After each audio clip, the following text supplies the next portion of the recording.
Honourable Speaker, one of the most tragic incidents during the year was the devastating fire at Gul Plaza, Karachi on 17th of January 2026.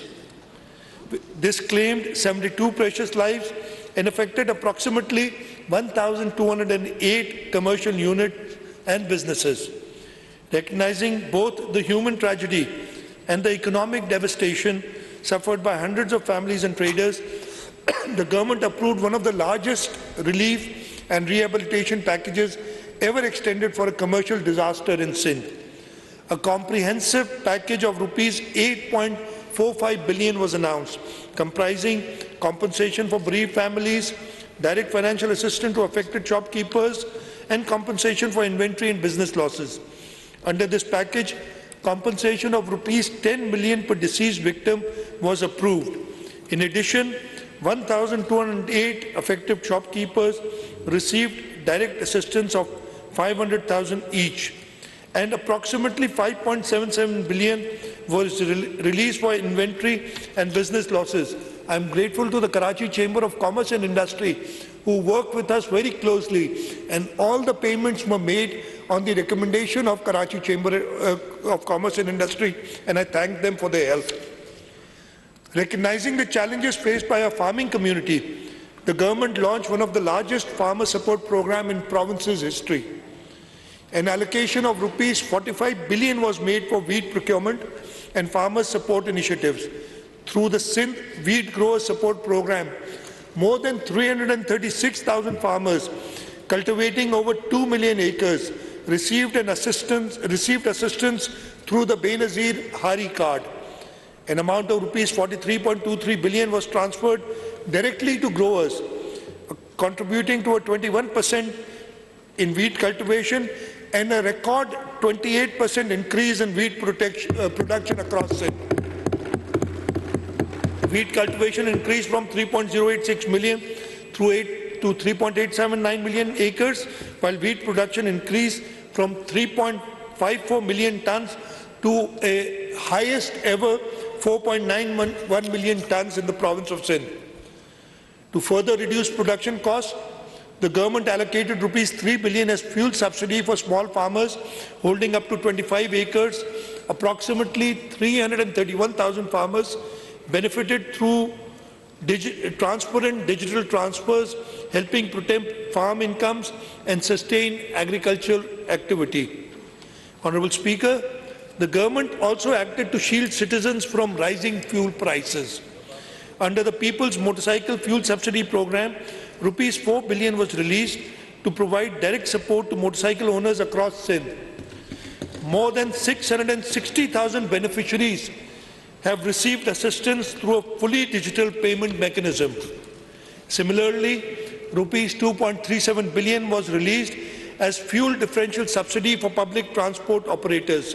This intervention helped maintain affordable fares and benefited millions of daily commuters throughout the province.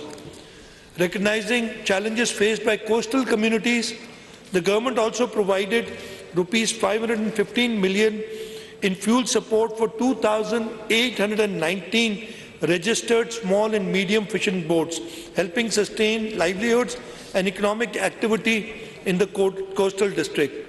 Further, Sindh contributed rupees 807 million under the Pakistan Energy Relief Plan as a part of coordinated national effort to cushion citizens from rising transportation costs.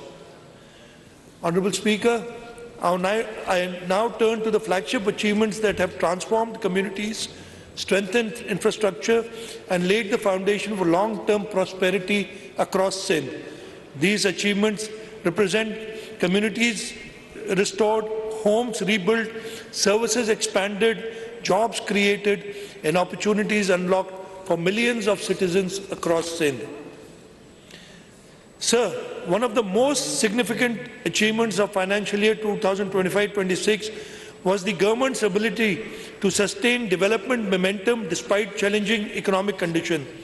Sindh achieved, as I mentioned earlier, the highest development expenditure in its history, with more than rupees 900 billion invested in development projects and public infrastructure across the province. Last year, we committed to rebuilding homes and restoring dignity to families affected by the devastating floods of 2022. Today, sir, I am proud to report that Sindh People's Housing for Flood Affectees has emerged as the largest owner-driven housing reconstruction program in the world.